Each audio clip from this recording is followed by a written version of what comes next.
Je m'appelle Martin Dufour, j'ai 58 ans et je vis dans une modeste maison dans les environs de Lyon. J'ai hérité de cette propriété de mes parents il y a plus d'une décennie. Depuis 3 mois, mon fils Julien m'appelle tous les soirs. Tous les soirs, exactement à 21h15, il me demande si je suis seul. Hier, j'ai décidé de lui mentir pour la première fois, et ce mensonge m'a sauvé la vie. Je veux partager mon histoire comme un avertissement pour d'autres parents qui, comme moi, n'imagineraient jamais que leurs propres enfants puissent devenir leur plus grande menace. Avant de continuer avec mon histoire, je voudrais vous demander une faveur. Mettez un like à la vidéo, abonnez-vous à la chaîne Les Conseils de Papy et commentez d'où vous nous regardez. Votre soutien est très important. Hier après-midi a commencé comme n'importe quel autre. J'ai préparé mon café, celui que je bois tous les après-midi après être rentré du garage automobile où je travaille à mi-temps. À 58 ans, le travail dur n'est plus pour moi, mais j'ai encore l'habileté manuelle et les connaissances que les jeunes apprécient. J'étais en train de nettoyer quelques outils dans l'évier quand mon portable a sonné. J'ai répondu en m'essuyant les mains avec un torchon. « Papa, c'est moi. » La voix de mon fils Julien sonnait comme toujours, apathique, presque sans émotion. « Ah, fiston, comment vas-tu? Tout va bien au travail ?» demandai-je, essayant de garder la conversation normale, bien que je sache déjà ce qui allait suivre. « Oui, tout va bien, » répondit-il rapidement. Puis vint la question habituelle. « Tu es seul en ce moment ?» Mon cœur s'est emballé. Pendant 3 mois, j'avais répondu honnêtement « Oui, je suis seul », et chaque fois, sans exception, Julien raccrochait immédiatement. Les rares fois où quelqu'un était avec moi et que je le lui disais, il continuait en me bombardant de questions. « Qui est là? Qu'est-ce qu'ils font chez toi? Combien de temps vont-ils rester ?» Cette fois, quelque chose en moi m'a dit que je devais mentir. « Non, je ne suis pas seul, » répondis-je, m'accrochant au mensonge. Sophie est venue prendre un café. Le silence de l'autre côté de la ligne fut bref, mais perceptible. « Sophie, l'avocate ?» Sa voix avait changé, la tension évidente dans chaque syllabe. « Qu'est-ce qu'elle fait là ?» Elle est venue m'aider avec quelques documents de la maison. Tu sais comment c'est, ces affaires administratives que je ne comprends jamais très bien. Quel papier? De quoi parlez-vous? Insista Julien, sa voix devenant de plus en plus agitée. Rien d'important, fiston. Juste l'acte de propriété de la maison, les impôts, ces trucs de personnes âgées, dis-je, essayant de paraître décontracté. Pourquoi? Tu as besoin de quelque chose? Non, répondit-il sèchement. On parlera demain. Et il a raccroché sans dire au revoir, comme d'habitude. Je suis resté là, regardant le téléphone avec un mélange de soulagement et d'inquiétude. C'était la première fois en 3 mois qu'il brisait le schéma, et la réaction de Julien m'avait troublé. J'ai posé mon portable sur la table et je suis allé à la fenêtre. La petite maison que mes parents m'ont laissée n'est pas grand-chose. 2 petites chambres, une salle de bain, une cuisine-salle à manger et un petit salon. Mais c'est ma maison, remplie de souvenirs et du fruit d'une vie de travail. Je n'aurais jamais pensé devoir la protéger de mon propre fils. Julien est né quand j'avais 26 ans. Sa mère, Lucienne, et moi ne nous sommes jamais mariés, mais nous avons essayé de l'élever ensemble, jusqu'à ce qu'elle décide de déménager à Paris quand il avait 7 ans. J'ai eu sa garde car elle voyageait constamment pour le travail. Élever un fils seul n'a pas été facile, mais j'ai fait de mon mieux. Mon fils a toujours été calme, intelligent, observateur. Il a étudié la gestion d'entreprise et a obtenu un bon poste dans une compagnie d'assurance à Lyon. Nous avions l'habitude de nous retrouver pour déjeuner le dimanche et lors des dates importantes. Une relation normale entre un père et son fils adulte. Il n'y a jamais eu de grands conflits entre nous, jusqu'à il y a 3 mois quand tout a changé. Tout a commencé par de petites choses, des objets qui n'étaient pas où je les avais laissés, des documents dans mon tiroir qui apparaissaient dans un ordre différent. La sensation que quelqu'un était venu chez moi quand je n'étais pas là. Au début, j'ai pensé que c'était ma mémoire qui me jouait des tours. À cet âge, on commence à douter de soi-même. Puis les appels ont commencé, tous les soirs, à 21h15 précise. La même question. Tu es seul? J'ai essayé de demander à Julien pourquoi il voulait savoir cela, mais il évitait toujours le sujet ou disait qu'il s'inquiétait simplement pour moi, qu'il ne voulait pas que je sois seul à mon âge. Un jour, en rentrant du travail, j'ai remarqué que ma boîte à outils était ouverte. Ma grande clé à molette avait disparu. J'ai pensé que peut-être je l'avais prêtée et oubliée. 2 jours plus tard, le tiroir où je garde mes documents importants était légèrement ouvert, bien que j'étais certain de l'avoir fermé. C'est alors que j'ai décidé d'installer des caméras. Ce n'est pas quelque chose qu'un père souhaite faire, espionner sa propre maison par peur de son fils, mais quelque chose n'allait pas.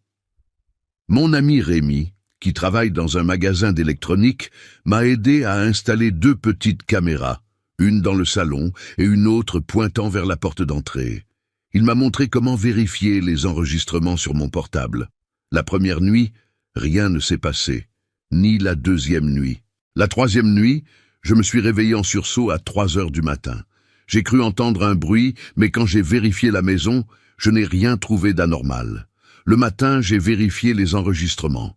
Mon cœur a failli s'arrêter. À 2h37 du matin, la porte d'entrée s'était ouverte lentement. Julien est entré avec une clé dont je ne savais pas qu'il l'avait. Il se déplaçait avec la familiarité de quelqu'un qui connaît chaque recoin. Il est allé directement au tiroir des documents et en a sorti plusieurs. Il a photographié les papiers avec son portable, puis les a soigneusement replacés. Ensuite, il a marché silencieusement vers ma chambre. Il a ouvert la porte juste assez pour regarder à l'intérieur. Il m'a observé dormir pendant presque 1 minute entière, puis est sorti aussi silencieusement qu'il était venu. J'ai senti le sol se dérober sous mes pieds. Mon propre fils entrait chez moi pendant que je dormais. Pourquoi? Que cherchait-il? Quand avait-il obtenu la clé? Des milliers de questions sans réponse tournaient dans ma tête. Ce jour-là, j'ai appelé Sophie Belmont, avocate et amie depuis des années. Je l'avais connue quand elle m'avait aidé avec l'héritage de cette maison. C'est une femme directe et honnête, et la seule personne en qui je sentais pouvoir avoir confiance à ce moment-là. Nous nous sommes retrouvés dans un café loin de chez moi et du bureau de Julien. Je lui ai montré la vidéo et lui ai parlé des appels nocturnes. « Martin, c'est très grave », dit Sophie après avoir regardé l'enregistrement. « Ce n'est pas seulement une violation de domicile, c'est une violation de votre vie privée et de votre sécurité. Avez-vous remarqué autre chose d'étrange ?» Je lui ai parlé des objets déplacés, de la clé disparue et d'un détail dont je m'étais souvenu ce matin-là. Il y a environ 4 mois, Julien m'avait emprunté 15 000 € pour un investissement urgent. Je lui avais donné l'argent sans poser trop de questions. Je lui faisais confiance et il n'avait jamais été irresponsable avec l'argent. Maintenant, je me demandais s'il y avait un lien. « Nous devons savoir ce qui se passe », dit Sophie. « Je peux vous aider légalement, mais d'abord, je dois comprendre ce que Julien cherche. Avez-vous quelque chose de valeur qu'il pourrait vouloir ?» J'ai secoué la tête négativement. Je vis de ma retraite et de ce que je gagne au garage. La maison est tout ce que je possède, et elle ne vaut pas grand-chose dans ce quartier. Et quels documents vérifiait-il? Il me semblait que c'était mes relevés bancaires, l'acte de propriété de la maison, et je pense ma carte d'identité. Sophie fronça les sourcils. « Martin, pensez-vous pouvoir découvrir ce qui se passe dans la vie de Julien? A-t-il des problèmes financiers, des addictions, de mauvaises influences ?»« Je ne sais pas, avouai-je. Nous nous sommes éloignés ces dernières années. Il a divorcé d'Élise il y a 2 ans et est devenu plus réservé depuis, mais il est toujours présent à nos déjeuners du dimanche, bien qu'il soit plus silencieux et distant ces derniers temps. Et vous n'avez remarqué aucun changement dans son comportement à part les appels ?» Je réfléchis un instant. Parfois, il semble parler tout seul. Il murmure des choses que je ne comprends pas. Et une fois, je l'ai vu en train de discuter âprement au téléphone, mais quand je lui ai demandé, il a dit que c'était un client difficile. Sophie prit ma main sur la table. Son geste me réconforta, mais ses paroles me glacèrent jusqu'aux os. Martin, nous devons savoir quel est le plan de votre fils. S'il a une copie de votre clé et qu'il fouille dans vos documents personnels, il pourrait tramer quelque chose de grave. Avez-vous un moyen d'entrer dans son appartement ? L'idée me parut folle au début, entrer dans l'appartement de mon fils sans sa permission, mais je me suis souvenu de comment il était entré chez moi, de comment il m'observait dormir, et je savais que Sophie avait raison. J'ai une clé de secours, admis-je. Mais il me l'a donnée quand il a emménagé, par précaution. Parfait, approuva-t-elle. Je pense que nous devrions y aller aujourd'hui pendant qu'il est au travail. Nous ne toucherons à rien, nous essaierons juste de comprendre ce qui se passe. Cet après-midi-là, avec un nœud à l'estomac, je me suis retrouvé devant l'immeuble où vit Julien. Sophie était à mes côtés. Sa présence me donnait le courage qui me manquait. Nous sommes montés au 3e étage, et après nous être assurés que personne ne nous voyait, j'ai ouvert la porte avec la clé d'urgence. L'appartement était impeccablement rangé, comme toujours. Julien avait hérité de mon sens de l'ordre, mais quelque chose semblait différent. Une énergie étrange imprégnait l'air. Sophie pointa du doigt le bureau dans le coin du salon. Commençons par là. Nous nous sommes approchés, et en faisant attention à ne rien déplacer, nous avons examiné les papiers éparpillés sur la surface. Des factures en retard, des relevés bancaires montrant un solde négatif alarmant et des lettres de recouvrement de plusieurs sociétés financières. « Il est criblé de dettes », murmura Sophie, vérifiant les montants. « Plus de 150 000 €. Vous saviez quelque chose ?» J'ai secoué la tête négativement, sentant que je connaissais de moins en moins mon propre fils. Nous avons continué à chercher et avons trouvé quelque chose qui m'a laissé sans souffle, une procuration au nom de Julien Dufour pour gérer les biens de Martin Dufour. Ma signature supposée était là, mais je n'avais jamais signé un tel document. « C'est faux », dis-je, la voix tremblante. « Je n'ai jamais signé ça. C'est une falsification grossière. » Sophie le confirma après avoir examiné le document. N'importe quel notaire expérimenté l'aurait remarqué. Dans le tiroir supérieur du bureau, nous avons trouvé quelque chose d'encore plus troublant. Un petit flacon sans étiquette contenant un liquide transparent, à côté d'une feuille imprimée avec des instructions sur les dosages de sédatifs et leurs effets sur les personnes âgées. « Martin !» dit Sophie d'une voix alarmée. « Nous devons sortir d'ici et appeler la police. » À cet instant, mon téléphone vibra. C'était un SMS de ma voisine, Madame Hélène Moreau. « Monsieur Martin, excusez-moi de vous déranger, mais je suis entré chez vous car j'étais inquiète. J'ai trouvé quelque chose d'étrange, connecté à votre gazinière. Je pense que vous devriez venir rapidement. » J'ai senti l'air quitter mes poumons. J'ai montré le message à Sophie. « Partons maintenant », dit-elle, prenant rapidement des photos des documents et du flacon. C'est plus grave que nous le pensions. Nous sommes sortis en courant de l'appartement avec la terrible suspicion que mon propre fils planifiait quelque chose d'impensable. Alors que nous descendions les escaliers, mon téléphone sonna. C'était Julien. « Papa !» Sa voix sonnait étrangement calme. « Où es-tu ? Je suis passé devant chez toi et je ne t'ai pas trouvé. » La peur me paralysa. Il était presque 3 heures de l'après-midi. Julien devrait être au travail, pas en train de me chercher chez moi. « Je suis avec Sophie », réussis-je à dire, m'accrochant au mensonge que j'avais commencé la veille. « Nous révisons quelques affaires juridiques. »« Où ?» insista-t-il. « J'ai besoin de te voir de toute urgence. » Je regardais Sophie qui secoua discrètement la tête. « Nous sommes à son bureau, mentis-je, mais ça va prendre encore un moment. On peut se voir plus tard. » Il y eut un long silence avant qu'il ne réponde. « Peu importe, on parlera ce soir. » Et il raccrocha. Et je sus à cet instant que quelque chose de terrible était sur le point de se produire. Le mensonge que j'avais raconté la veille, assurant que je n'étais pas seul, avait changé ses plans. Et maintenant, alors que nous courions vers ma maison, je me demandais exactement ce qui avait été interrompu et ce que nous allions trouver en arrivant. L'horloge marquait 15h15 de l'après-midi. Dans moins de 6 heures, mon fils appellerait à nouveau pour me demander si j'étais seul. Cette fois, je savais que la réponse déterminerait bien plus qu'une simple conversation. Elle pourrait déterminer si je vivrais pour voir un autre lever de soleil. Sophie et moi sommes arrivés chez moi en moins de 20 minutes. Madame Hélène nous attendait à l'entrée, visiblement nerveuse.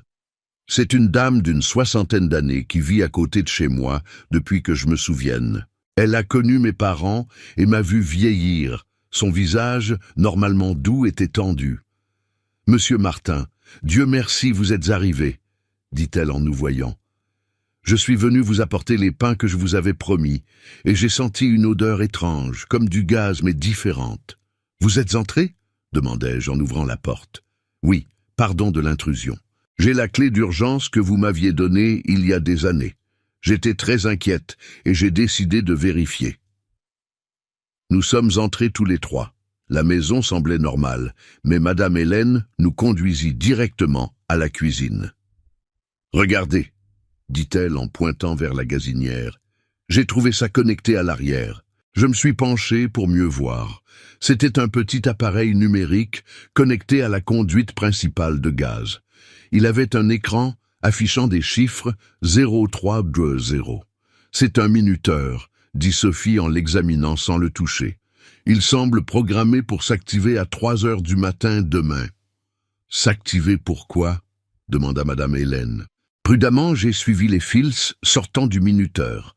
Ils étaient connectés à une valve qui ne faisait pas partie de mon installation d'origine. Pour libérer le gaz, répondis-je dans un murmure. À 3 heures du matin, pendant que je dors. Nous nous sommes regardés en silence, comprenant la gravité de ce que nous avions découvert. Mon fils n'entrait pas seulement chez moi la nuit. Il avait installé un dispositif pour libérer du gaz pendant que je dormais. « Nous devons appeler la police », dit Sophie en sortant son portable. « Attends », je l'arrêtai. « Nous avons besoin de preuves plus concrètes. Si nous accusons mon fils sans preuves suffisantes, il pourra tout nier. »« Vous voulez plus de preuves, Martin ? C'est une tentative de meurtre. »« Je sais, » répondis-je, sentant chaque mot brûler ma gorge. « Mais nous devons comprendre tout le plan. Pourquoi fait-il ça? Je veux être sûr avant de détruire ma vie. » Sophie me regarda avec un mélange de compréhension et de frustration. « Et que proposez-vous ? Le flacon que nous avons trouvé dans son appartement. Nous devons savoir ce qu'il contient. » Madame Hélène, qui avait écouté notre conversation avec une horreur croissante, intervint. « Je connais quelqu'un qui pourrait t'aider. Mon neveu Théodore est chimiste légiste au laboratoire départemental. Si c'est urgent, il pourrait analyser ça discrètement. »« Ce serait parfait, » dit Sophie. « Mais d'abord, déconnectons cet appareil et documentons tout. » Elle prit des photos de l'appareil sous plusieurs angles pendant que je le déconnectais prudemment avec des mains tremblantes. Nous avons tout mis dans un sac plastique avec les outils que Julien avait utilisés pour l'installer. « Vous ne pouvez pas rester ici ce soir, c'est trop dangereux, » dit Sophie. « Vous pouvez rester chez moi, » offrit Madame Hélène. « J'ai une chambre libre depuis que mon fils est parti aux États-Unis. » J'ai secoué la tête négativement. « Je dois être ici quand Julien appellera à 21h15. Si je ne réponds pas ou si je suis ailleurs, il soupçonnera que quelque chose ne va pas. »« Alors nous resterons avec vous, » décida Sophie. « Vous n'affronterez pas ça seul, Martin. » Nous avons passé l'heure suivante à fouiller minutieusement la maison à la recherche d'autres dispositifs. Nous n'avons rien trouvé d'autre, mais la peur était déjà installée. Ma propre maison était devenue un piège mortel. « Allons voir votre neveu maintenant, » dis-je à Madame Hélène, tenant le sac avec le flacon que nous avions rapporté de l'appartement de Julien. « Nous devons savoir ce que c'est avant la tombée de la nuit. » Le laboratoire où Théodore Mercier travaillait était à environ 40 minutes de chez moi. Pendant le trajet, Sophie appela un ami à elle qui travaille dans la police, le commandant Auguste Renard, et lui expliqua la situation sans mentionner de nom. Elle demanda conseil sur comment procéder. « Il dit que nous avons besoin de preuves solides, » m'informa-t-elle après avoir raccroché. « Avec ce que nous avons maintenant, nous pourrions obtenir un mandat de perquisition pour l'appartement de Julien, mais d'abord, nous devons confirmer ce que contient ce flacon. » Théodore nous reçut à l'entrée arrière du laboratoire. C'est un jeune homme d'environ 35 ans, avec des lunettes et un air sérieux. Il nous conduisit à son bureau privé où nous lui expliquâmes la situation. C'est très grave, tonton Martin, dit-il après avoir écouté notre histoire. Bien que nous ne soyons pas parents, il m'a toujours appelé ainsi par respect. Je peux analyser le contenu tout de suite, mais je dois vous prévenir que si je trouve quelque chose d'illégal, je devrais le signaler officiellement.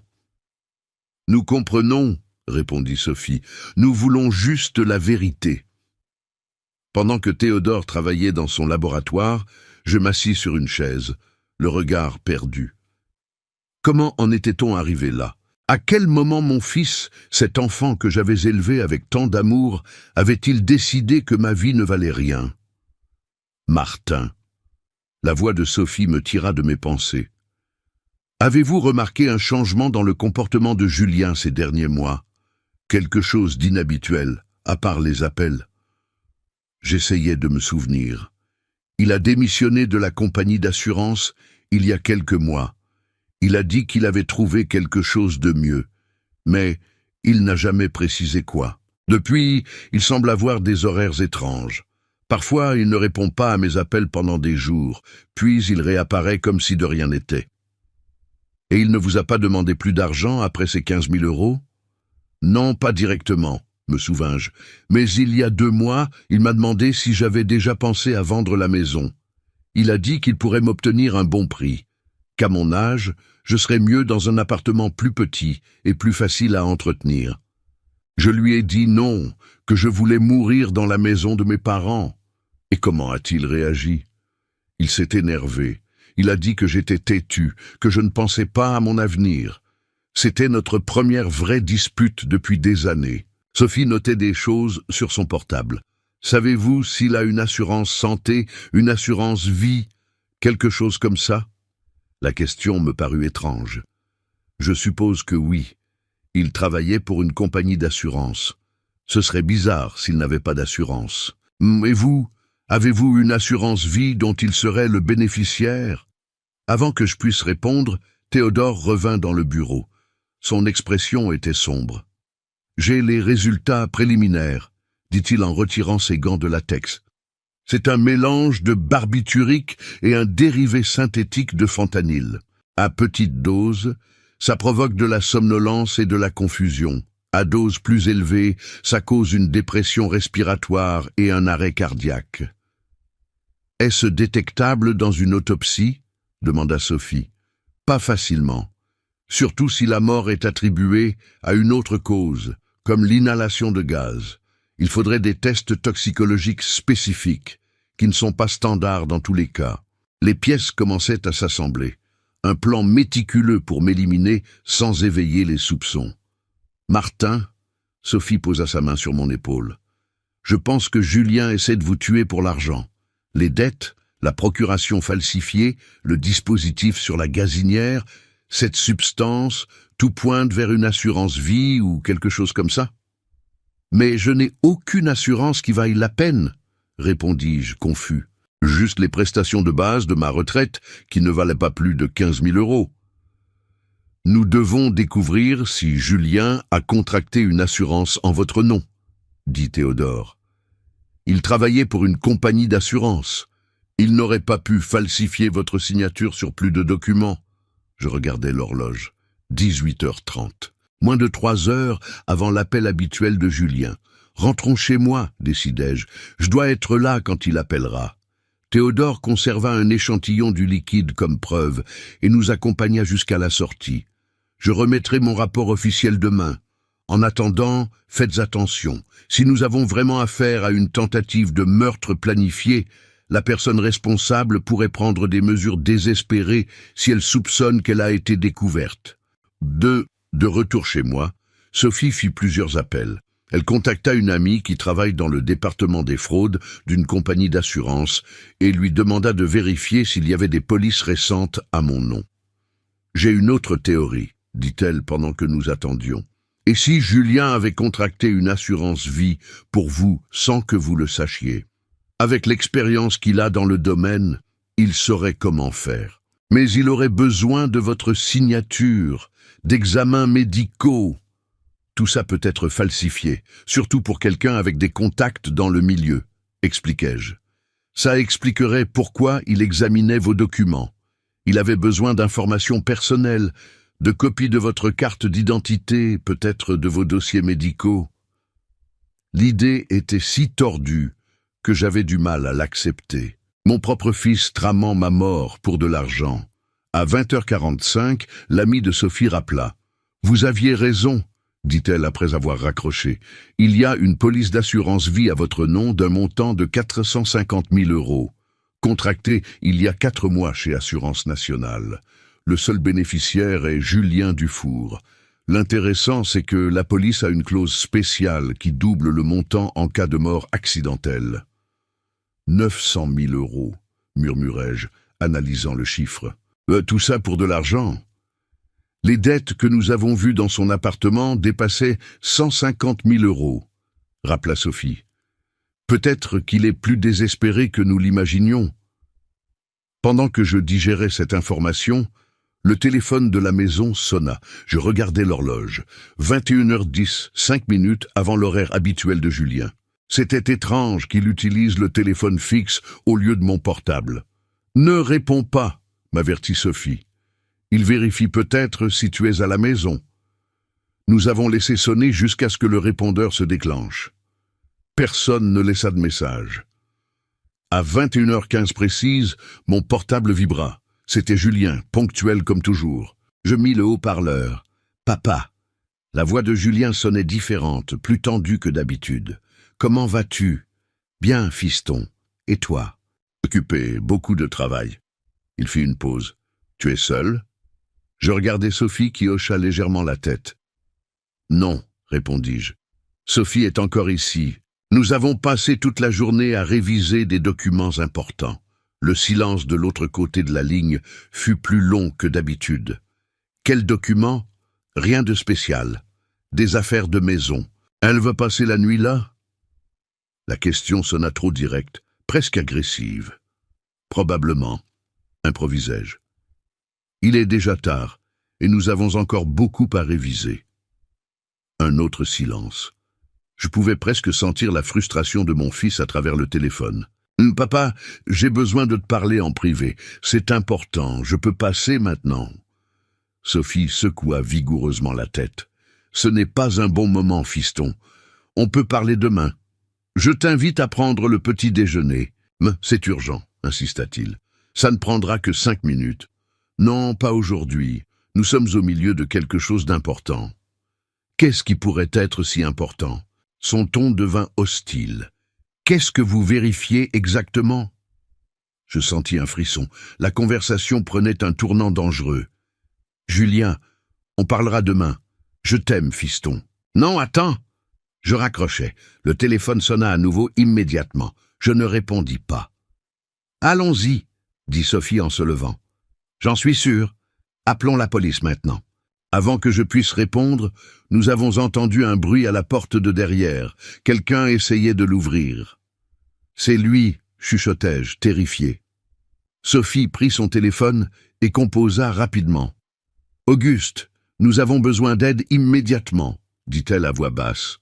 Elle lui donna mon adresse et raccrocha. « La police est en route », m'informa-t-elle. « Mais ça prendra au moins 10 minutes. » Le bruit de la clé tournant dans la serrure nous paralysa. La porte de derrière s'ouvrit lentement. « Papa, tu es là ?» La voix de Julien était étrangement calme. Je ne répondis pas. Sophie et moi nous sommes regardés, évaluant nos options. Ma maison est petite. Il n'y a pas beaucoup d'endroits où se cacher. « Je sais que tu es ici », continua Julien en entrant dans la cuisine. « Ta voiture est dehors. » Je pris une décision. Je me levai et marchai vers la cuisine. Sophie essaya de m'arrêter, mais je lui fis signe de rester en arrière. « Je suis ici, fiston !» dis-je, le regardant en face. Julien se tenait à côté de la gazinière, exactement où l'appareil que nous avions déconnecté quelques heures plus tôt se trouvait. Il portait un petit sac à dos et son regard parcourait rapidement la cuisine, cherchant quelque chose. « Où est Sophie ?» demanda-t-il. Sa voix était contrôlée, mais ses yeux étaient agités. Elle est sortie acheter quelque chose pour le dîner. Qu'est-ce qui était si urgent que ça ne pouvait pas attendre jusqu'à demain? Julien posa le sac à dos sur la table de la cuisine. Je voulais parler de la maison. J'ai réfléchi à ce que nous avons discuté sur la vente. Je t'ai déjà dit que je ne veux pas vendre. Ah, c'est mieux pour toi, insista-t-il. Ce quartier n'est plus sûr pour une personne âgée qui vit seule. Je ne suis pas si vieux, Julien, et j'aime ma vie ici. Mon fils s'approcha de la gazinière et regarda derrière, remarquant immédiatement que quelque chose manquait. « Tu as changé des choses de place ?» demanda-t-il, son ton maintenant plus tendu. « Que veux-tu dire ?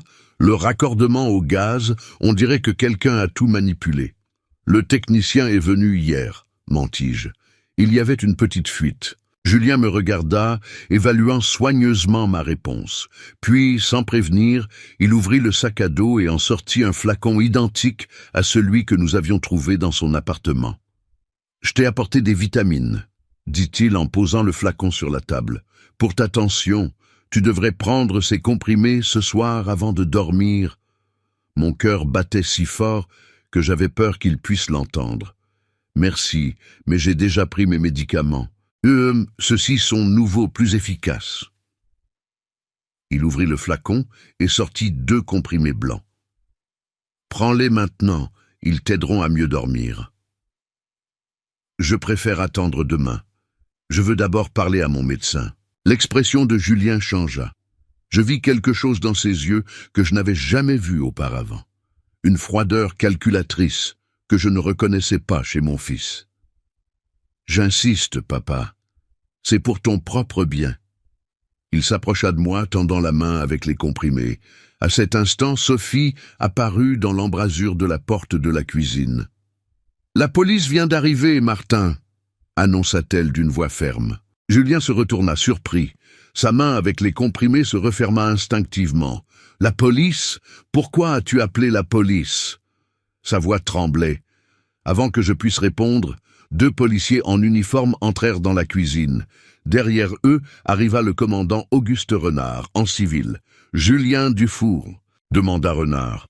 Mon fils hocha la tête, visiblement nerveux. « Nous avons quelques questions concernant un dispositif trouvé dans cette maison, un flacon de substance contrôlée et une police d'assurance contractée il y a 4 mois, » continua le commandant. « Je suggère que vous nous accompagniez au commissariat. » Julien me regarda, ses yeux maintenant remplis de panique. Pendant un instant, je vis l'enfant effrayé qu'il avait été autrefois, celui que je consolais après un cauchemar. Puis son expression changea à nouveau, se durcissant. « Je ne comprends pas de quoi vous parlez, » dit-il. « Je suis juste venu rendre visite à mon père, lui donner des vitamines. » Le commandant pointa vers le flacon sur la table. « Ces vitamines, ça ne vous dérange pas si nous les analysons ?»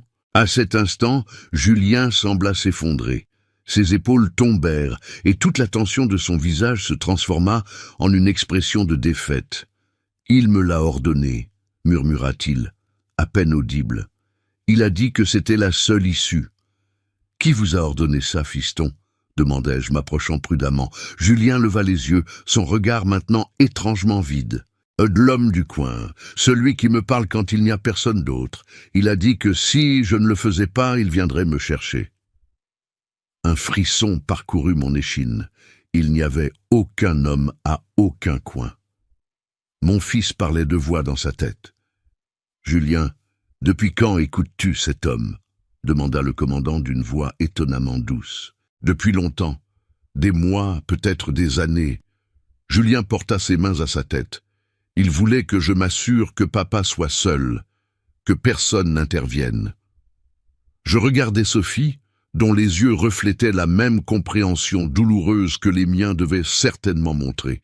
Cela allait au-delà des dettes, au-delà de l'argent. Mon fils était malade, très malade.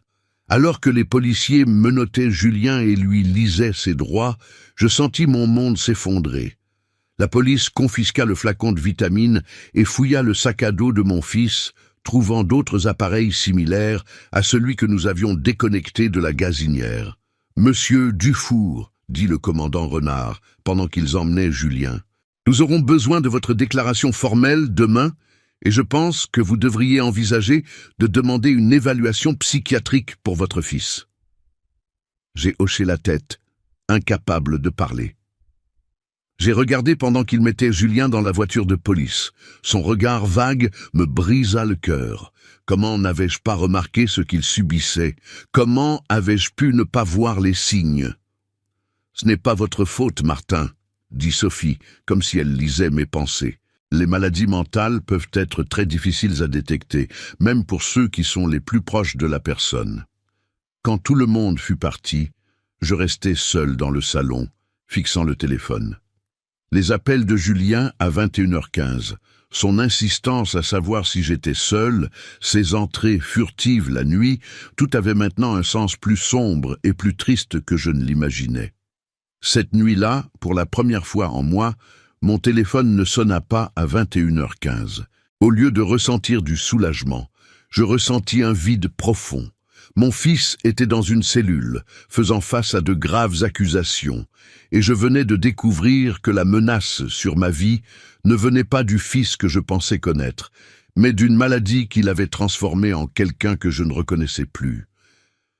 Demain, je devrais affronter les interrogatoires, la paperasse, les avocats, les médecins. Mais cette nuit, je ne pouvais penser qu'à toutes les fois où Julien m'avait demandé si j'étais seul. Peut-être, au fond, c'était lui qui s'était toujours senti seul, prisonnier d'un esprit qui lui jouait de terribles tours. Moi, son père, je n'avais pas réussi à le voir. Je n'ai pas pu dormir cette nuit-là. Comment le pourrais-je, sachant que mon fils était dans une cellule, faisant face à des accusations de tentative de meurtre? À l'aube, je me suis retrouvé assis dans mon salon, avec une tasse de café froid dans les mains, essayant de comprendre comment nous en étions arrivés là. À 7h du matin, Sophie frappa à ma porte. Elle avait de profonds cernes sous les yeux. Elle n'avait pas beaucoup dormi non plus. « Comment allez-vous, Martin ?» demanda-t-elle, bien que la réponse soit évidente. « Dévasté, admis-je. Je ne peux m'empêcher de penser que j'aurais dû remarquer, j'aurais dû voir les signes. Ne vous torturez pas. Maintenant, l'important est d'obtenir de l'aide pour Julien. » Elle avait raison. Bien sûr, Sophie avait toujours raison. C'est ce que j'admirais le plus chez elle, sa capacité à garder son calme dans les moments de crise. « J'ai parlé à Auguste ce matin, » continua-t-elle en se référant au commandant Renard. « Julien a passé la nuit dans la section médicale du commissariat. Un psychiatre lui a fait une évaluation préliminaire et le médecin pense qu'il traverse un épisode psychotique aigu. Il a mentionné la schizophrénie paranoïde comme diagnostic préliminaire, mais ils auront besoin d'évaluations supplémentaires. » Le mot « schizophrénie » me frappa comme un coup de poing dans l'estomac. J'avais entendu parler de cette maladie, mais toujours comme quelque chose de lointain, quelque chose qui arrive aux autres. Que se passe-t-il maintenant? Il y aura une audience préliminaire à 10h. Le juge déterminera si Julien doit rester en détention ou s'il peut être transféré dans une institution psychiatrique pendant qu'il conclut l'enquête. Je me levai, déterminé. Nous devons être là. Bien sûr, acquiesça Sophie. Mais d'abord, il y a quelqu'un qui veut vous parler. Avant que je puisse demander de qui il s'agissait, la sonnette retentit. Sophie ouvrit la porte et une femme entra, que je n'avais pas vue depuis des années. Élise Lambert, l'ex-femme de Julien. « Martin, » dit-elle en s'approchant pour me donner une brève accolade, « je suis désolé. » Élise et Julien avaient été mariés pendant 5 ans. Ils avaient divorcé il y a 2 ans, soi-disant pour des différences irréconciliables. Je ne m'étais jamais trop impliqué. Je pensais que c'était une affaire entre eux. « Élise, qu'est-ce que tu fais ici? » Sophie m'a appelé hier soir. Elle m'a dit ce qui s'est passé. Il y a des choses que vous devez savoir sur Julien, des choses que je ne vous ai jamais racontées. Mon cœur s'emballa. Quelle chose! Julien a commencé à changer il y a environ 3 ans, peu avant notre séparation. Au début, c'était de petites choses. Il oubliait des rendez-vous importants, même des choses triviales. Il restait à fixer le vide pendant plusieurs minutes d'affilée. Il parlait à voix basse quand il pensait que je ne pouvais pas l'entendre. « Ça ne semble pas si étrange, » commentai-je, bien qu'un nœud se formait dans ma gorge. Puis ça a empiré. Il a commencé à m'accuser de conspirer contre lui. Il disait que je parlais dans son dos avec ses collègues, que je déplaçais ses affaires pour le confondre. Une nuit, je l'ai trouvé dans la cuisine dans le noir, convaincu que quelqu'un était entré dans l'appartement pour nous empoisonner.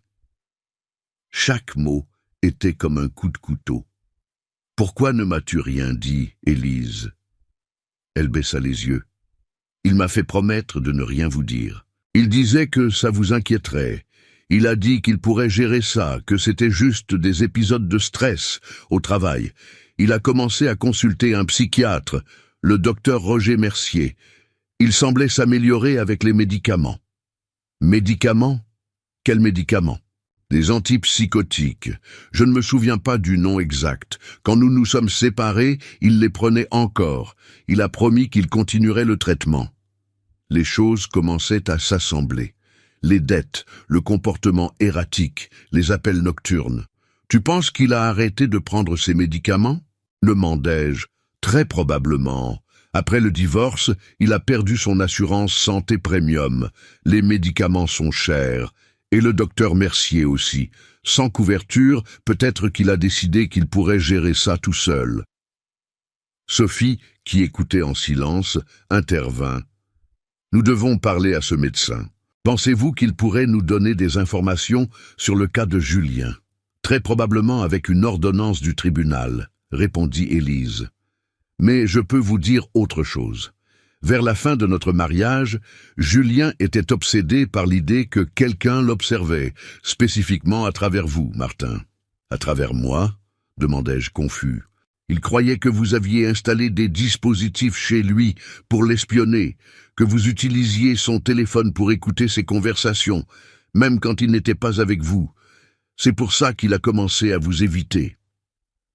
Et maintenant, il m'appelle tous les soirs juste pour voir si je suis seul, murmurai-je, comprenant la logique tordue. Il voulait s'assurer que personne d'autre n'écoute. C'est typique des délires paranoïaques, expliqua Élise. Ils construisent des systèmes logiques complexes basés sur des prémices fausses. Comment sais-tu autant sur le sujet ? Ma sœur est psychologue clinicienne. Après que les symptômes de Julien ont commencé, j'ai lu tout ce que je pouvais sur le sujet. L'horloge marquait 8h30. Nous devions nous préparer pour l'audience. « Élise, merci d'être venue, dis-je en me levant. Tu nous accompagnerais à l'audience ? Ton témoignage pourrait être crucial. » Elle hocha la tête sans hésiter. « Bien sûr, même si notre mariage s'est terminé, je n'ai jamais cessé de m'inquiéter pour lui. » Pendant que Sophie faisait quelques appels supplémentaires, je pris une douche et mis ma meilleure chemise. Je ne savais pas exactement à quoi m'attendre de l'audience, mais je voulais être présentable pour Julien, pour mon fils. Nous sommes arrivés au tribunal à 9h45. Le bâtiment était imposant, froid, comme le sont souvent ces endroits où le destin des gens est décidé. Sophie nous guida à travers les couloirs et les bureaux jusqu'à la bonne salle. Le commandant Renard nous attendait à l'entrée. À ses côtés se tenait un homme d'âge moyen, avec une barbe grisonnante et une expression sereine. « Martin, voici le docteur Roger Mercier », nous présenta Renard, le psychiatre qui traitait Julien. Il a accepté de venir comme témoin expert. Je lui serrai la main, reconnaissant. « Merci d'être ici, docteur. »« C'est mon devoir. » répondit-il d'une voix basse et sérieuse. « Julien est mon patient depuis 3 ans. Je regrette profondément de ne pas avoir pu mieux faire pour éviter ceci. »« Quand l'avez-vous vu pour la dernière fois ?» demanda Sophie. « Il y a environ 6 mois. Il a arrêté de venir aux consultations et ne répondait pas à mes appels. C'est courant que les patients, avec sa condition, abandonnent le traitement quand ils commencent à se sentir mieux ou quand les symptômes leur indiquent qu'ils ne peuvent pas faire confiance aux médecins. « Que pouvons-nous attendre aujourd'hui ?» demandai-je anxieusement. « J'ai examiné le rapport d'évaluation préliminaire, » expliqua le docteur Mercier. « Je suis d'accord avec le diagnostic provisoire. Julien présente un épisode psychotique grave, avec des délires paranoïaques, structurés et possiblement des hallucinations auditives. Ma recommandation est qu'il reçoive un traitement psychiatrique intensif au lieu de la prison. »« Et le juge acceptera cette recommandation ?» demanda Élise. Ça dépend de plusieurs facteurs, interrompit Renard. La gravité de la tentative, les preuves de préméditation, le risque pour la société. Mais le témoignage du médecin aura beaucoup de poids, surtout si vous, monsieur Martin, ne portez pas plainte formelle. Ne pas porter plainte? L'idée me surprit. Oui, conclut doucement Sophie. Il a essayé de vous tuer. Mais s'il est déterminé qu'il a agi pendant un épisode psychotique sans pleine conscience de ses actes, son traitement devrait être la priorité, pas sa punition. Et avant que je puisse répondre, un huissier annonça que l'audience allait commencer dans 10 minutes. Nous sommes entrés dans la salle et nous sommes assis au premier rang. L'atmosphère était tendue, étouffante. La porte latérale s'ouvrit et 2 policiers escortèrent Julien. Mon cœur se serra quand je le vis. Il portait un uniforme de détenu gris et ses mains étaient menottées devant son corps. Son regard allait nerveusement d'un côté à l'autre, ne se fixant sur rien ni personne. Quand il me vit finalement, son expression changea pendant un instant, mais je ne pus déchiffrer si c'était de la peur, de la honte ou quelque chose d'autre. L'audience commença par la lecture formelle des accusations. Tentative de meurtre avec préméditation, falsification de documents, fraude à l'assurance. Chaque mot était comme un poignard. Je ne pouvais pas concilier cette liste de crimes avec le fils que j'avais élevé. Le procureur présenta les preuves. Le dispositif sur la gazinière, le flacon avec la substance toxique, les photographies de l'appartement de Julien, les documents falsifiés, le rapport du chimiste légiste. Tout était écrasant, irréfutable. Ensuite, ce fut le tour des témoins. D'abord, Théodore témoigna, expliquant la nature de la substance trouvée et ses effets létaux. Puis Sophie détailla comment nous avions découvert le plan. Quand on m'appela à la barre, je sentis que mes jambes pouvaient à peine me soutenir. J'ai juré de dire la vérité et j'ai ensuite raconté l'histoire depuis le début. Les appels nocturnes, les objets déplacés, les enregistrements de Julien entrant chez moi, la découverte de l'assurance vie. « Monsieur Dufour », demanda le juge, un homme à l'aspect sévère mais aux yeux bienveillants. « Souhaitez-vous porter plainte formelle contre votre fils ?» Je regardais Julien. Il était assis à côté de son avocat de la défense. Il semblait distant, comme si son esprit était ailleurs, absorbé dans des batailles invisibles pour nous tous. « Non, votre honneur, » répondis-je fermement. « Mon fils est malade. Il a besoin d'un traitement, pas d'une cellule. » Julien leva les yeux. Pour la première fois, nos regards se croisèrent. Je vis la confusion, la douleur, et un aperçu de ce petit garçon qui me demandait autrefois de vérifier sous son lit pour s'assurer qu'il n'y avait pas de monstre. Le témoignage du docteur Mercier fut long et détaillé. Il expliqua la nature de la schizophrénie, comment les délires paranoïaques peuvent construire des réalités alternatives entières, et comment il était probable que Julien ait agi selon la logique déformée de ses croyances fausses. Dans mon opinion professionnelle, conclut-il, Julien Dufour n'avait pas pleine conscience de la nature criminelle de ses actes. Sa maladie a obscurci son jugement, remplaçant la réalité par un scénario de menaces imaginaires, qui pour lui était absolument réel. Pendant que le médecin parlait, la porte arrière de la salle s'ouvrit silencieusement. Un homme dans la cinquantaine, vêtu d'un costume formel, entra et s'assit au dernier rang. Il me semblait vaguement familier, mais je ne pus identifier d'où. Après le témoignage du docteur Mercier, l'avocat public assigné à Julien demanda formellement de déclarer son client irresponsable pour incapacité mentale et qu'il soit ordonné son transfert dans un hôpital psychiatrique pour évaluation et traitement. Le procureur ne s'opposa pas, mais demanda des mesures de précaution rigoureuses, considérant la gravité de la tentative. Le juge écouta les 2 parties, puis annonça une pause de 20 minutes pour délibérer de sa décision. Quand tout le monde commença à se lever, l'homme qui était arrivé en retard s'approcha de nous. « Monsieur Dufour, » dit-il en tendant la main, « je suis Balthazar Pinault, ancien chef de Julien à Assurance Nationale. » Je m'en souvenais maintenant. Je l'avais vu quelquefois lors d'événements de l'entreprise. Monsieur Pinault, que faites-vous ici? J'ai découvert ce qui s'est passé par un contact à la police. Je suis ici pour remettre quelque chose qui peut être pertinent pour le cas. Il sortit un dossier de sa mallette. Il contient des rapports des ressources humaines sur le comportement de Julien pendant ses derniers mois à l'entreprise. Sophie prit le dossier et jeta un coup d'œil rapide. Cela montre un schéma clair de détérioration. Exactement, confirma Pinault. Julien était un employé exemplaire jusqu'à il y a environ 1 an. Après ça, il a commencé à arriver en retard, à se montrer paranoïaque envers ses collègues, accusant d'autres départements de saboter ses projets. Le point de rupture a été quand nous avons découvert qu'il avait tenté d'émettre des polices frauduleuses au nom de plusieurs clients. « C'est pour ça qu'il a été licencié ?» demandai-je. « Techniquement, il a démissionné avant la conclusion de l'enquête interne. Nous avons décidé de ne pas porter plainte en raison de son état mental évident. Nous lui avons recommandé de chercher de l'aide professionnelle. » Il baissa les yeux, mal à l'aise.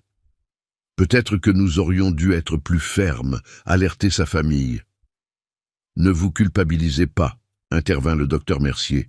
« Les maladies mentales sont des questions complexes. Sans le consentement du patient, il y a des limites à ce que les employeurs peuvent faire. » L'huissier annonça que le juge était prêt à rendre sa décision.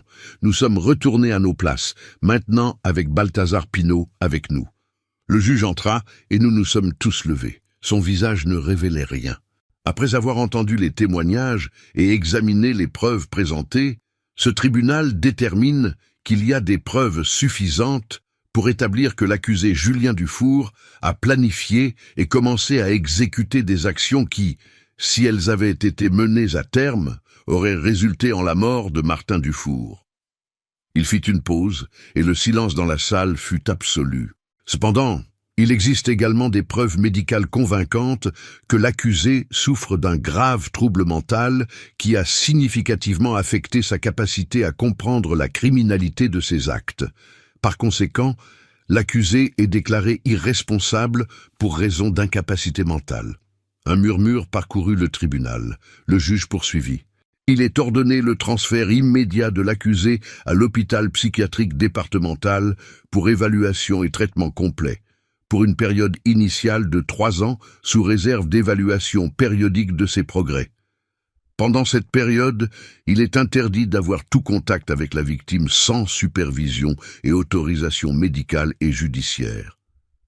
Je regardai Julien, espérant voir une réaction, mais son visage resta impassible, comme si la sentence se référait à quelqu'un d'autre.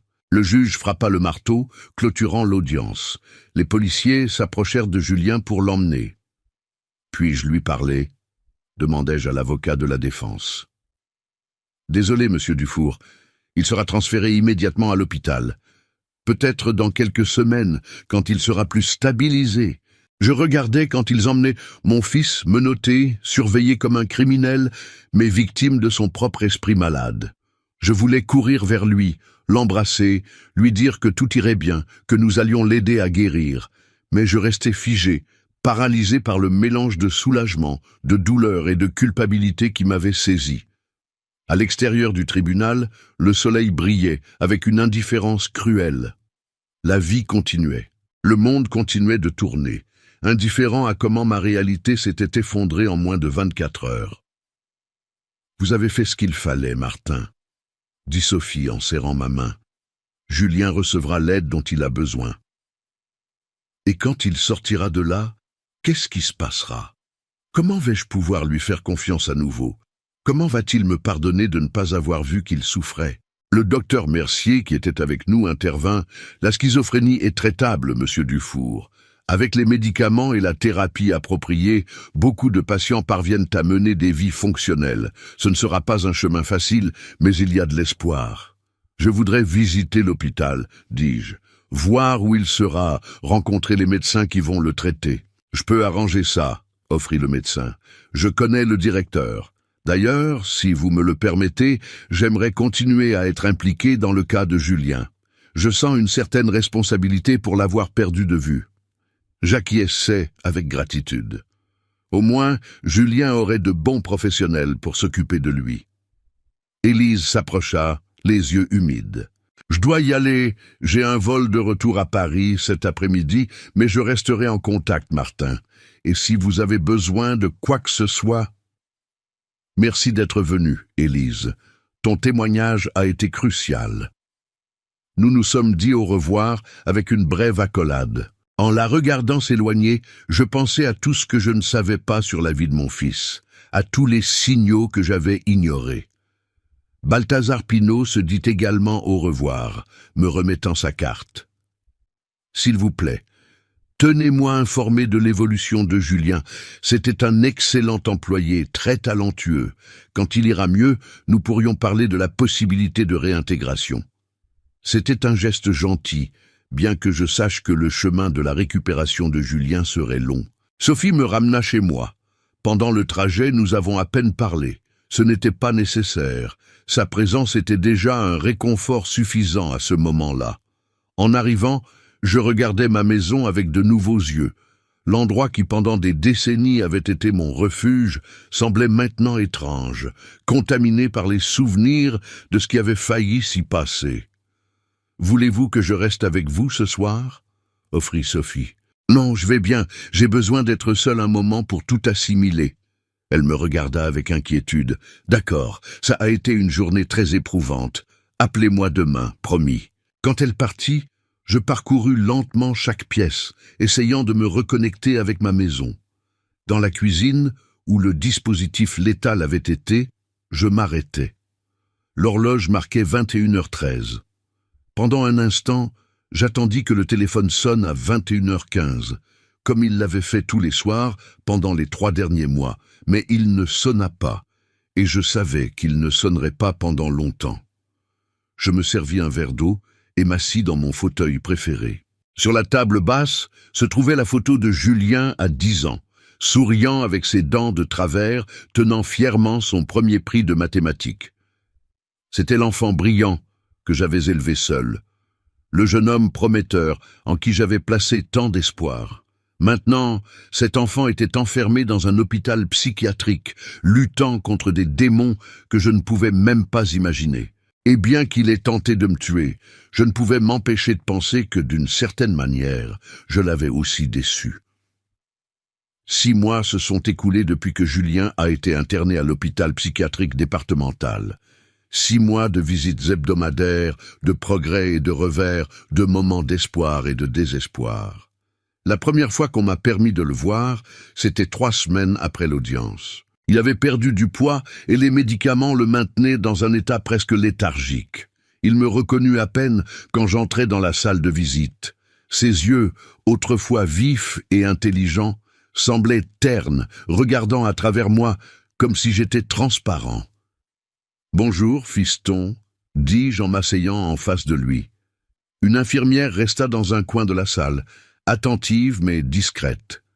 Julien cligna lentement des yeux. « Papa », murmura-t-il. Ce n'était pas une question ni une salutation, juste une reconnaissance mécanique de ma présence. « Comment te sens-tu? On te traite bien ?» Il haussa les épaules. Ses mains, toujours agitées, reposaient maintenant immobiles sur la table. « Le médicament me fait me sentir bizarre, » dit-il finalement, comme s'il observait tout de loin. « Le docteur Mercier dit que c'est temporaire. Ton corps s'adapte. » Je mentionnais le docteur Mercier parce que, comme promis, il s'était impliqué dans le cas de Julien. Il visitait l'hôpital 2 fois par semaine et me tenait informé de ses progrès. Julien hocha distraitement la tête. Puis, sans prévenir, il demanda « Pourquoi suis-je ici ?» La question me paralysa. « Tu ne te souviens pas ? Je me souviens de fragments, de choses qui n'ont pas de sens. Je me souviens de t'appeler tous les soirs. Je me souviens d'être entré chez toi pendant que tu dormais, mais je ne comprends pas pourquoi. Tu étais malade, fiston, tu l'es encore, mais tu te rétablis. Qu'est-ce qui m'est arrivé ?» Ses yeux se fixèrent sur moi pour la première fois, cherchant des réponses. Comment lui expliquer qu'il avait essayé de me tuer, qu'il avait tout planifié, simulé méticuleusement ma mort pour recevoir l'argent de l'assurance? Le docteur Mercier m'avait prévenu qu'il serait contre-productif de le surcharger avec tous les détails d'un coup, qu'il avait besoin de temps pour traiter sa réalité fragmentée. « Ton esprit te jouait des tours, répondis-je prudemment. Il t'a fait croire des choses qui n'étaient pas vraies. Tu as agi sur la base de ces fausses croyances.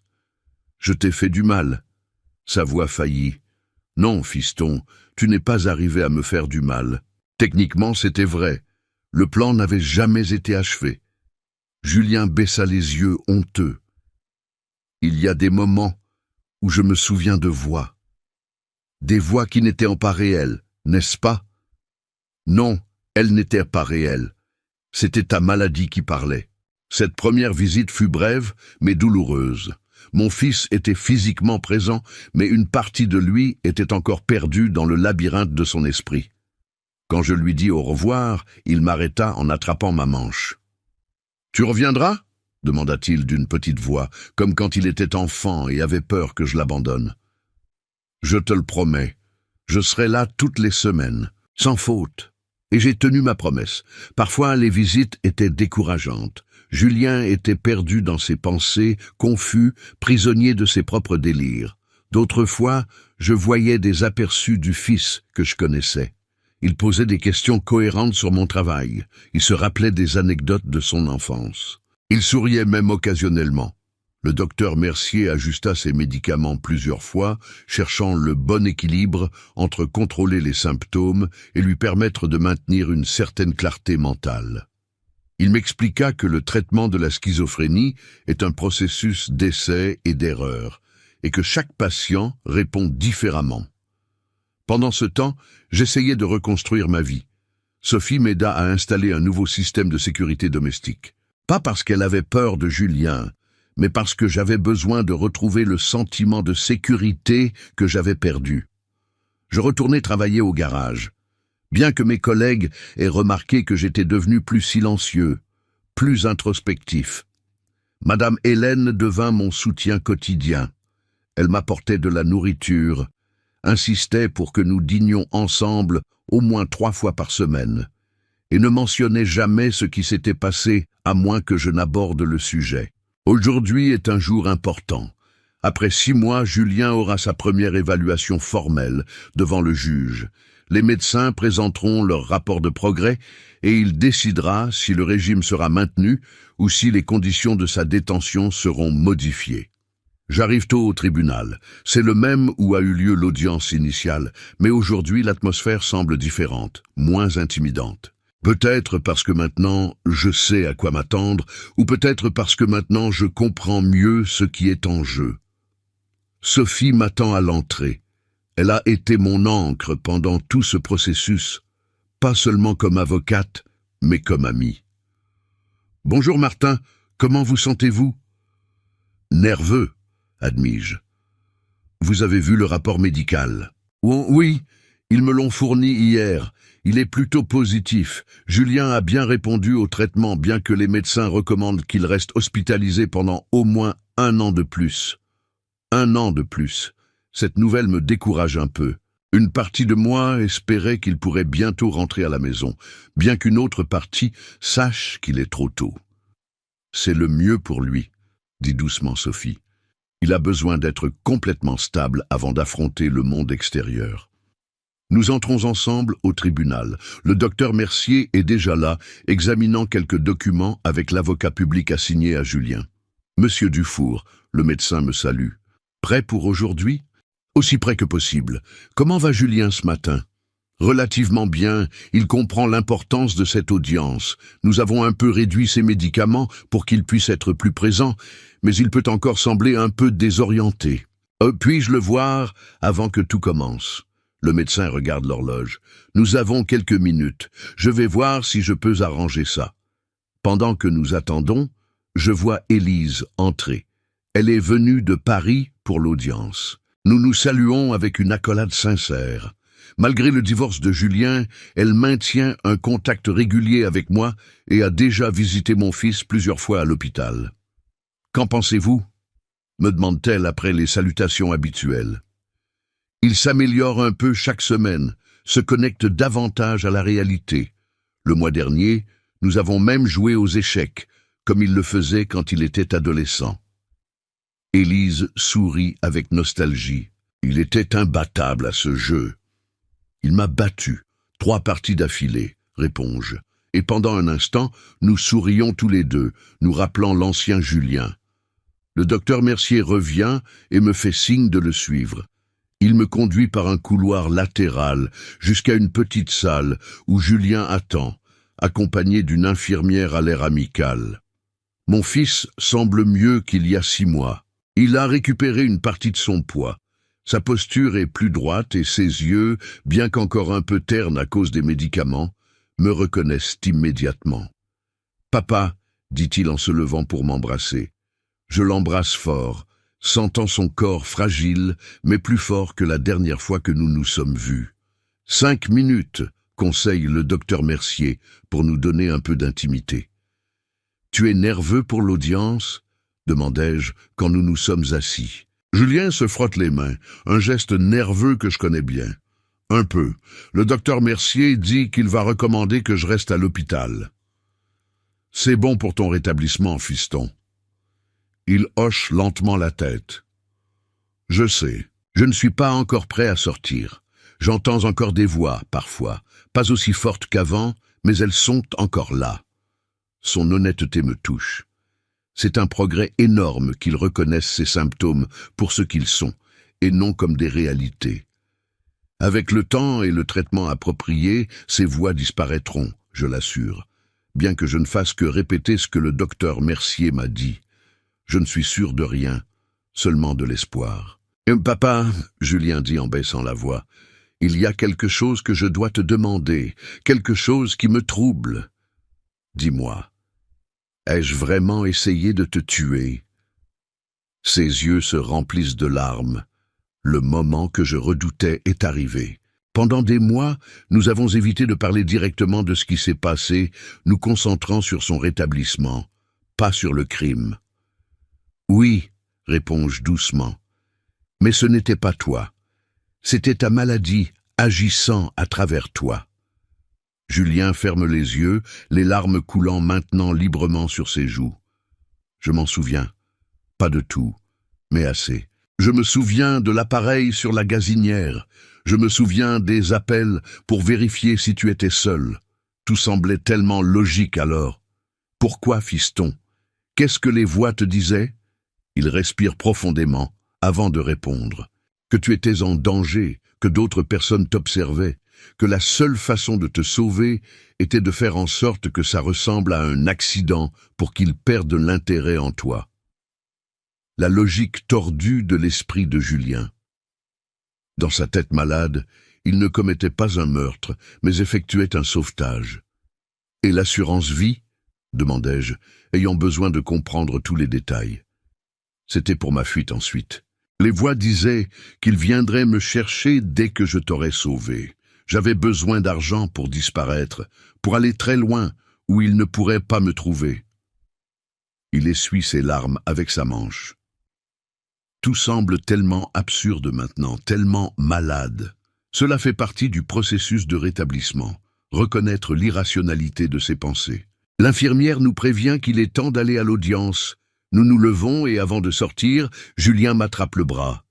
« Me pardonneras-tu un jour ?» demande-t-il, la voix tremblante. « Je t'ai déjà pardonné, fiston. Maintenant, tu dois te pardonner toi-même. » L'audience est plus courte et moins dramatique que la précédente. Le juge, le même homme sévère mais au regard bienveillant, écoute les rapports médicaux. Le docteur Mercier explique en détail le diagnostic confirmé. Schizophrénie paranoïde, actuellement en traitement et montrant des améliorations positives avec les médicaments. Julien reste assis à côté de son avocat, répondant clairement quand on lui pose des questions directes. Il reconnaît sa maladie, comprend la nécessité de continuer le traitement et exprime son remords pour ses actes, bien qu'il clarifie qu'il agissait sous l'influence de délires qu'il croyait à ce moment-là réels. Quand vient mon tour de parler, j'exprime mon soutien inconditionnel aux recommandations médicales. Je demande qu'on considère la possibilité de sortie supervisée dans le futur pour que Julien puisse commencer à se réintégrer graduellement à la vie normale. Le juge écoute toutes les parties puis rend sa décision. Julien restera hospitalisé pour 12 mois supplémentaires avec des évaluations trimestrielles.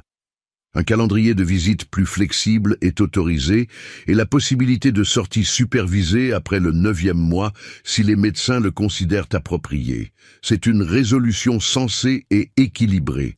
Ce n'était pas ce que j'espérais il y a 6 mois, quand tout a commencé, mais maintenant c'est le mieux pour Julien. Après l'audience, on nous permet de rester quelques minutes de plus avec lui avant de le ramener à l'hôpital. Élise s'approche timidement. « Bonjour Julien, tu as l'air bien. » Mon fils la regarde avec un mélange de surprise et de gratitude. « Élise, je ne m'attendais pas à te voir ici. Je voulais savoir comment tu allais. Je suis contente de voir que tu vas mieux. » La conversation entre eux est brève mais significative. Il y a des blessures du passé qui ne guériront peut-être jamais complètement, mais au moins il n'y a pas de ressentiment entre eux. Quand vient le moment de dire au revoir, Julien m'embrasse fort. « Merci de ne pas m'avoir abandonné, » murmure-t-il. « Je ne le ferai jamais, » réponds-je d'une voix forte. « Je suis ton père. Je serai toujours là pour toi. » Je le regarde s'éloigner avec l'infirmière, marchant plus droit, plus présent qu'il y a 6 mois. Il y a encore un long chemin à parcourir, mais nous avons fait les premiers pas. Sophie, Élise et moi sortons ensemble du tribunal. Le soleil de l'après-midi baigne la ville, me rappelant que la vie continue malgré tout. « J'aimerais prendre un café ?» suggère Élise. « J'ai quelques heures avant mon vol. » J'accepte l'invitation. Pendant que nous marchons vers un café proche, Sophie me demande mes plans pour la maison. « As-tu pensé à la vendre après tout ce qui s'est passé ?» Je secoue la tête négativement. C'est mon foyer.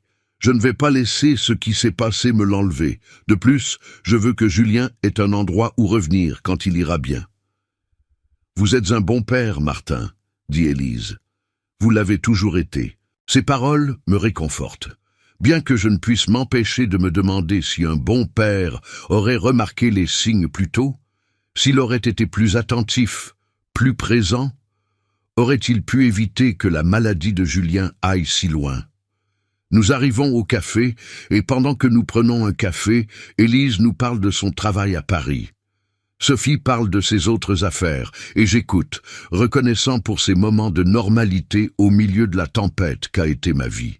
Quand Élise part pour prendre son vol, Sophie m'accompagne de retour chez moi.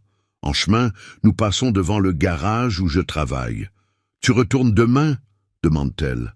« Oui, la routine m'aide à rester concentré. » C'est bon d'entendre ça. La vie doit continuer, Martin.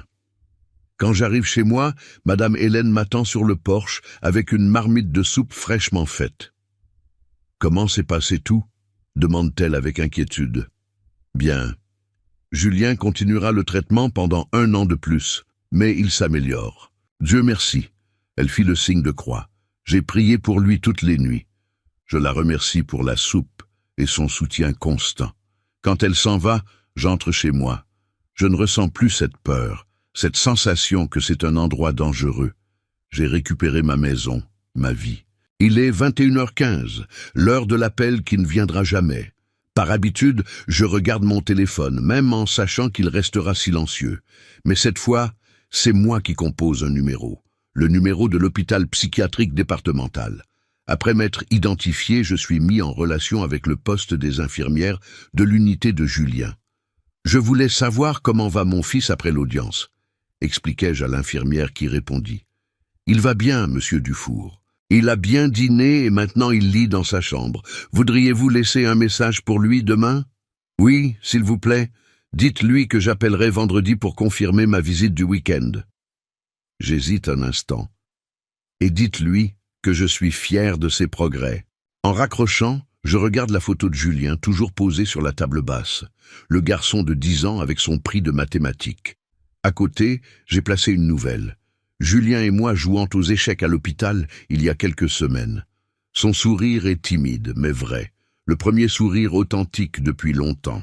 Cette nuit-là, pendant que je me prépare pour dormir, je réfléchis à quel point l'amour d'un père est extraordinaire, à la façon dont il résiste aux pires tempêtes, aux coups les plus durs, comment il persiste même quand tout semble perdu. Mon fils a essayé de me tuer, poussé par les démons de son esprit malade. Et pourtant, tout ce que je veux, c'est le voir guérir, le voir redevenir lui-même. Pas pour moi, mais pour lui. Quand je vais au lit, je ne vérifie pas les serrures, je ne vérifie pas sous le lit. Je n'ai pas peur des ombres. Pour la première fois depuis longtemps, je dors en paix, sachant que Julien et moi sommes tous les deux sur la bonne voie. Un chemin difficile, plein de défis, mais aussi d'espoir. L'appel que je n'ai jamais pris cette nuit-là, le mensonge que j'ai raconté, a sauvé ma vie.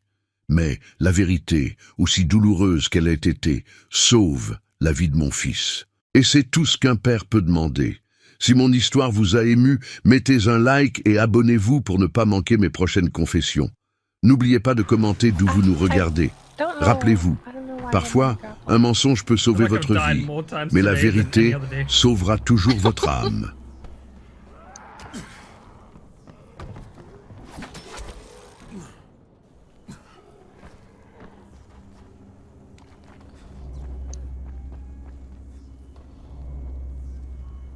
Is that it? Where are you going? You don't like my company? Yeah?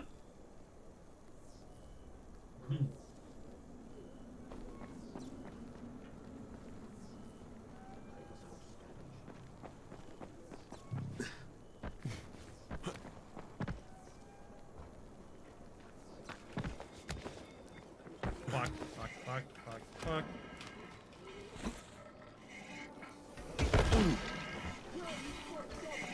Fountain of crying blood. Guess that's what that is. People speaking That tongues. is gross. The hotel would have been full of foreigners. Maybe that's it.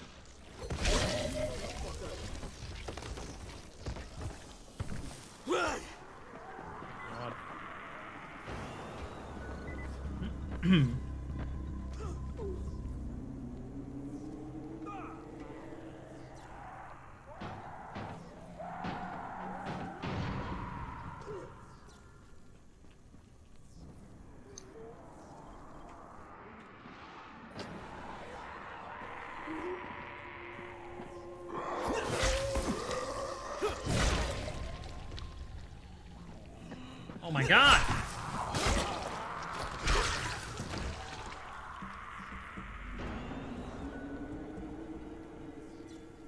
Fucking idiot.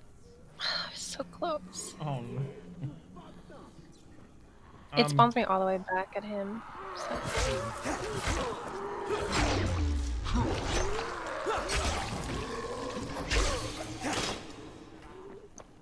Release?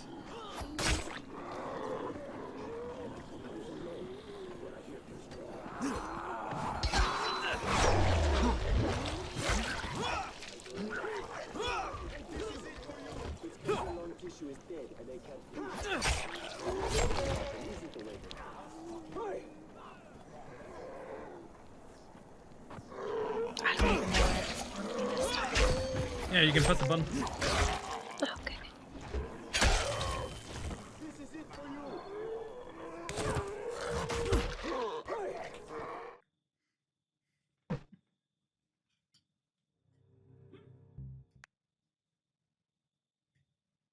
Trail. Well, he's either clairvoyant or I'm being set up. Guess the My deceitful God. 9 must be a room number then.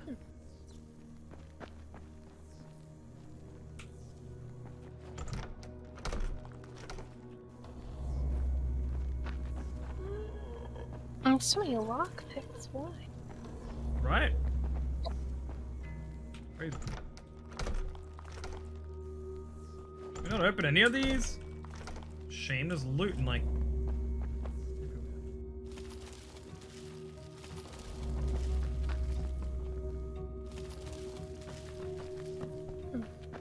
Key card, probably. Don't know where the fuck you find it. How the hell are we gonna find room number 9? Oh.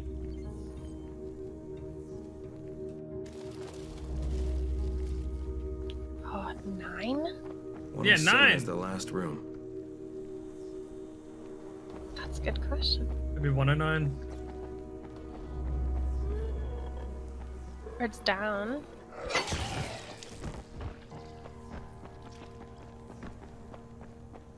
What is it, downstairs? Oh.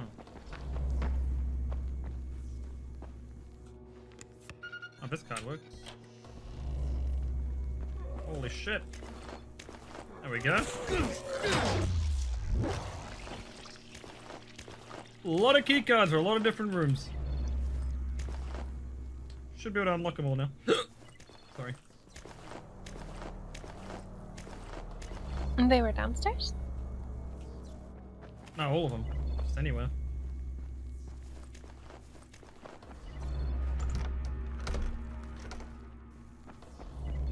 Looking at the room numbers.